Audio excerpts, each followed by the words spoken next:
दोस्तों जरा सोचिए कि देश के प्रधानमंत्री सामने बैठे हों सदन में, लोकसभा में, और सामने विपक्ष, समूचा विपक्ष जोर जोर से नारे लगा रहा हो कि वोट चोर गद्दी छोड़, वोट चोर गद्दी छोड़। यानी प्रधानमंत्री वोट चोर हैं और वो गद्दी छोड़ें। और बात सिर्फ प्रधानमंत्री तक नहीं है, बात गृह मंत्री की भी। गृह मंत्री भी राज्यसभा में सामने बैठे थे और समूचा विपक्ष उनके नारों से पूरी राज्य 2014 के अंदर जिस तरह से प्रधानमंत्री नरेंद्र मोदी जी बहुमत के साथ खड़े थे और उनके सामने कोई आवाज निकालने वाला नहीं था दोस्तों, लेकिन भरी संसद के अंदर किस तरह से मोदी और अमित शाह की धज्जियां उड़ा दी गई, किस तरह से मोदी जी के सामने कहा गया वोट चोर गद्दी छोड़ और तड़ी पार गो बैक, तड़ी पार गो बैक, इस तरह के नारे संसद के अंदर लगाए गए दोस्तों। पूरा संसद इन नारों से गूंज उठा। वो तस्वीरें मैं आप लोगों को दिखाने जा रहा हूं कि किस तरह से संसद के अंदर प्रधानमंत्री नरेंद्र मोदी जी, गृह मंत्री अमित शाह के मुंह पर किस तरह से ये नारेबाजी की गई, किस तरह से बिल फाड़कर अमित शाह के मुंह पर फेंक दिया गया, किस तरह से मोदी जी चीन के सामने झुक रहे हैं दोस्तों। हमारे साथ वरिष्ठ पत्रकार मौजूद है दीपक शर्मा, उनकी रिपोर्ट मैं आप लोग के सामने रखूंगा क्योंकि गोदी मीडिया के अंदर दम नहीं है। मुझे नहीं लगता कि उसके अंदर अब दम कम बचाए कि वो इस तरह की रिपोर्ट आपके सामने रख सके। हम दिखाते हैं, इसलिए चैनल को सब्सक्राइब कीजिए। नमस्कार, मैं दीपक शर्मा, मेरे यूट्यूब मंच पर आपका स्वागत है। दोस्तों जरा सोचिए कि देश के प्रधानमंत्री सामने बैठे हों सदन में, लोकसभा में, और सामने विपक्ष, समूचा विपक्ष जोर जोर से नारे लगा रहा हो कि वोट चोर गद्दी छोड़, वोट चोर गद्दी छोड़। यानी प्रधानमंत्री वोट चोर हैं और वो गद्दी छोड़ें। और बात सिर्फ प्रधानमंत्री तक नहीं है, बात गृह मंत्री की भी। गृह मंत्री भी राज्यसभा में सामने बैठे थे और समूचा विपक्ष उनके नारों से पूरी राज्यसभा गूंज गई। और नारे क्या लग रहे थे? तड़ी पार गो बैक, गो बैक, तड़ी पार। अब इस देश के किसी भी प्रधानमंत्री के साथ ऐसा कभी नहीं हुआ, चाहे वो देवगौड़ा या आई के गुजराल जैसे कमजोर प्रधानमंत्री हों। लेकिन पहली बार फॉर द फर्स्ट टाइम संसद के अंदर मोदी और शाह के खिलाफ ऐसे नारे लगे उनके मुंह पर, उनके सामने, कि बीजेपी को आज ऐसा लगा कि जैसे सांप सूंघ गया हो। सांप सूंघ गया हो। जिन्हें आज नियम 377 के अधीन।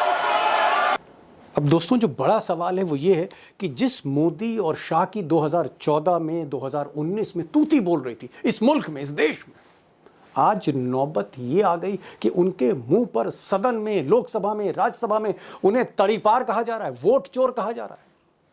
ये मामूली घटना नहीं। आज जो कुछ संसद में हुआ ये मामूली घटना नहीं है, बल्कि एक गंभीर घटनाक्रम की शुरुआत है, एक नई शुरुआत है। और यहीं से एक सवाल है कि क्या मोदी और शाह की सत्ता, सरकार, इसकी उल्टी गिनती शुरू हो रही है? उल्टी गिनती मोदी। अब दोस्तों जो लक्षण दिख रहे हैं सड़क पर या संसद में, देश में, विदेश में, वो एक तरफ इशारा कर रहे हैं। वो जैसे जाहिर कर रहे हो कि मोदी जी का जो सत्ता का सूर्यास्त है वो अब ढलने जा रहा है। और कहीं ना कहीं जो ग्राफ है बेहद नीचे आ चुका है। और ऐसा लगता है कि मोदी और शाह दोनों, जिसे हम गुजरात लॉबी कहते हैं, बेहद कमजोर जमीन पर खड़े। इसीलिए मैंने कहा था उल्टी गिनती शुरू हो रही। इस सवाल का, इस बड़े अहम सवाल का जवाब दूंगा मैं इस वीडियो में, लेकिन एक बेहद छोटी सी गुजारिश आपसे है कि अगर इस चैनल को आपने सब्सक्राइब नहीं किया है तो प्लीज़ सब्सक्राइब करिए। इसको इसलिए करिए क्योंकि मेरी आवाज़ जो है वो आपकी आवाज़ है, आपके हौसलों से ही, आपके समर्थन से ये चैनल चल रहा है। तो प्लीज़ इसको सब्सक्राइब करिए, कोशिश करिए, कमेंट दीजिए, क्योंकि आपके जो कमेंट हैं उससे हमेशा मुझे एक नया आइडिया मिलता है अगले वीडियो के लिए। अब दोस्तों देश की राजनीति में आगे क्या होने जा रहा है? नवंबर के बाद, यानी बिहार चुनाव के बाद, मोदी शाह कहाँ खड़े होंगे, बीजेपी कहाँ खड़े होगी, और बीजेपी का स्वरूप क्या होगा आगे चलकर 2027 में जब उत्तर प्रदेश का भी चुनाव हो जाएगा, ये सब मैं आगे बताऊंगा। लेकिन मैं चाहता हूं कि जो मूल प्रश्न है कि मोदी का ग्राफ जो नीचे आ रहा है, मोदी का जो सूर्य है वो जो अस्त होते हुए दिख रहा है, ऊपर से नीचे जाते हुए दिख रहा है, अस्त, इसके कारण क्या है? शाह साहब की जो उनके चाणक्य हैं, उनके शैडो हैं, उनकी मुट्ठी ढीली क्यों होती जा रही? मतलब नौबत यह है कि ना सिर्फ तड़ीपार कहा जा रहा है, जो कानून लेके आ रहे हैं उस बिल के टुकड़े करके बिल फाड़ कर उनके मुंह पे मारे जाए। ऐसा पहले कभी नहीं। मुंह पे मारे जा तो रहे हैं। मुट्ठी ढीली क्यों हो रही है और अंजाम आगे क्या होगा? अब यूँ तो दोस्तों कई कारण हैं, बहुत से रीजंस हैं, लेकिन 3-4 कारण मैं आपके सामने रखना चाहता हूँ और उसके बाद बड़ी खबर पे।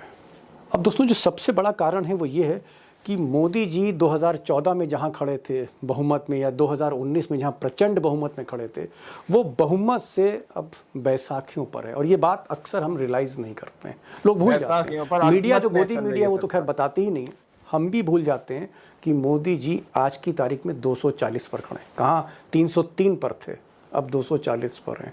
और कोलिशन पॉलिटिक्स यानी गठबंधन की जो राजनीति है वो मिजाज न मिस्टर मोदी का है न मिस्टर शाह का है, इसीलिए स्थितियां बेकाबू होती जा रही हैं। तो एक तरफ मोदी और शाह अल्पमत में हैं, बैसाखियों पर हैं, 240 पर हैं, और उधर विपक्ष जो बेहद कमज़ोर था 2019 में, वाकई कमज़ोर था, 232 पर खड़ा है। बहुत ज़्यादा अंतर नहीं है 232। और इन सब के बीच कुछ इस तरह के घटनाक्रम हुए मोदी के साथ या सरकार में या देश में, चाहे ऑपरेशन सिंदूर हो या ऑपरेशन ट्रंप कह लीजिए आप इसे, चाहे ट्रंप के आगे चुप रहना हो या फिर शी जिनपिंग के आगे झुकना हो, कहीं ना कहीं जो क्रेडिबिलिटी, जो साख है, शी जिनपिंग के तूती सामने, बोलती चाइना थी, के सामने वो जो झुक रहे हैं। साख है, क्रेडिबिलिटी है सरकार की, धीरे धीरे धीरे उस पर रोज एक नया डेंट लग रहा है। क्रेडिबिलिटी क्राइसिस है, साख नीचे जा रही है। तीसरा कारण भी है मिस्टर शाह। अब मिस्टर शाह यूं तो सारी डोमेस्टिक पॉलिटिक्स, घरेलू राजनीति वही चलाते हैं, चाहे चुनाव हो, चाहे फिर एनडीए हो, चाहे फिर सरकार में सारा सिस्टम हो, चाबी तो सीबीआई और ईडी इन सब की कहीं ना कहीं शाह साहब के पास ही रहती। शाह साहब भी वो डिलीवर नहीं कर पा रहे। मिसाल के तौर पर ऑपरेशन सिंदूर, पहलगांव की जो आप कह सकते हैं फंडामेंटल मिस्टेक, जो मूल गलती थी, सिक्योरिटी लैप्स, उसका जिम्मेदार कौन है?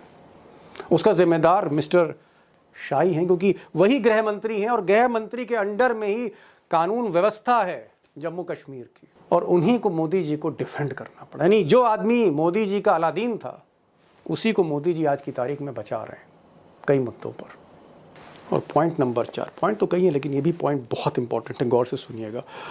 वो मोदी, वो शाह जिन्होंने बड़े बड़े विकेट गिरा दिए बीजेपी में, चाहे वो लाल कृष्ण आडवाणी हो, मुरली मनोहर जोशी हो, यशवंत सिन्हा हो, लंबी लिस्ट है।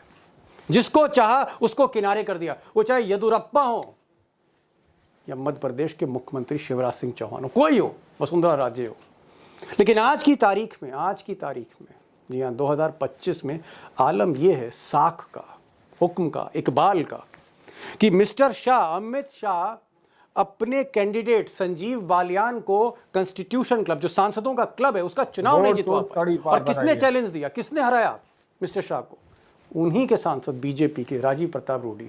राजीव प्रताप रूडी को बैठाना चाहते थे मिस्टर शाह, राजीव प्रताप रूडी बैठे नहीं, बीजेपी के सांसद बैठे नहीं, और विपक्ष ने सपोर्ट कर दिया और राजीव प्रताप रूडी अमित शाह की नाक के नीचे से चुनाव जीत ले गए। इसका मतलब क्या है? कई ऐसे बल्कि दर्जनों सांसद बीजेपी के थे जिन्होंने शाह को नहीं माना और उन्हें राजीव प्रताप रूडी को वोट दिया। सवाल इस बात का है कि नौबत यह है कि अब सांसद खुले तौर पर, मैं बागी तो नहीं कहूँगा, बात नहीं मान रहे मिस्टर शाह की। गंभीर लक्षण है।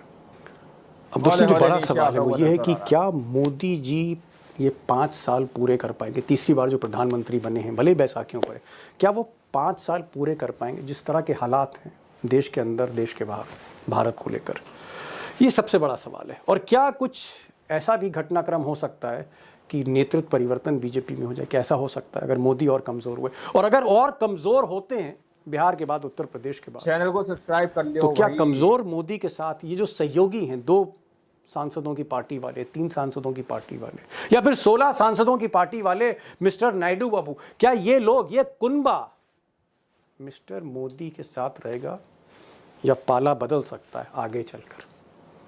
क्योंकि राहुल गांधी भी कह रहे हैं और मैं भी कह रहा हूँ, फैक्ट भी यही है कि 15 से 16 सांसद इधर से उधर हुए तो खेल हो जाएगा किसी भी दिन सदन में, लोकसभा में। मुश्किल सवाल है, जवाब इतना आसान नहीं है। ओवरऑल मोदी का ग्राफ क्यों नीचे जा रहा है, क्या हो सकता है, क्या होने वाला है देश की राजनीति में, किधर देश जा रहा है? आज मैंने श्रवण कुमार गर्ग साहब को बुलाया। इनको इसलिए बुलाया क्योंकि मुझे लगा कि मुल्क में, देश में कोई ऐसा संपादक जो 50 साल से राजनीति को कवर कर रहा हो, जो जयप्रकाश नारायण के साथ भी रहा हो और जिसने गुजरात में बताइए, मुंह मोदी पे मारे जा और रहे हैं। शाह को बहुत करीब से देखा हो, ऐसा कौन संपादक है? श्रवण कुमार गर्गी हैं, खुलकर बोलते हैं। सुनिएगा उनको, सुनिएगा, गौर से सुनिएगा। गर्ग साहब, आज जो हमने संसद में देखा, पहली बार मोदी जी सदन में आ रहे हैं लोकसभा में और नारे लग रहे हैं वोट चोर गद्दी छोड़, इस तरह के नारे कि बिरला जो हैं, जो स्पीकर थे, वो नर्वस होने लगे। और कुछ इसी तरह का मंजर हमको राज्यसभा में दिखा, जहां पर अमित शाह गृह मंत्री, मोदी के बाद सबसे ताकतवर आदमी, वो जब बैठे, उन्हीं के सामने लोग कह रहे हैं, विपक्ष कह रहा है कि तड़ी पार, go back go back go back. अब इस तरह की जो चीजें हैं, क्या नौबत यहां तक आ गई है कि पूरी तरह से एक क्रेडिबिलिटी क्राइसिस है?